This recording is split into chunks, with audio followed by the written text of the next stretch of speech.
Пред 2 дена урнати, а денес повторно се поставува урбана опрема. Вработените од двете кафулиња во Дебармало кои настрадаа и денес беа на своите работни места.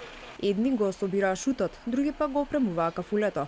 Угостителите на двата локали не сакаа да зборуваат пред камера, но позади неа повторно се пожалија на селективност. Денес требало да се урива и друго кафуле, но засега од непознати причини процесот е сопрен. Рекој дека во близина има локал на познат скопски бизнисмен, но инспекторите не му затропале наврата. Порачаа дека правдата ќе бараат по судски пат.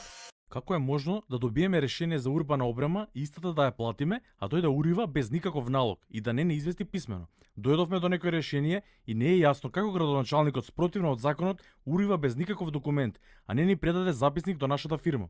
Дојде насилнички со багерите и без никаква документација. Жителите од околните згради пак велат дека доколку се дивоградби треба да се урнат, но властите се тие кои треба да превземат мерки. Ако тој што има дозвола, веројатно општината знае и нема да ги руши.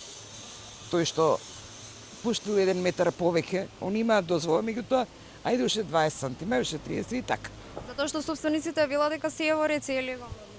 Па сега кој ќе утврди? Некој нека утврди дали на суд или не знам каде.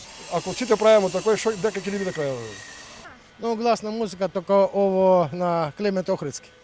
А ова не слушам.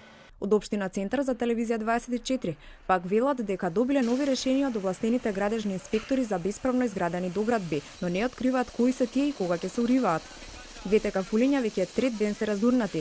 Навечер има чувар која чува урбаната опрема. Во Бастион остана само шанкот и празното столче на градоначалникот Саша Богдановиќ во знак на револт, кој иако вчера беше повикана чајанка, не дојде.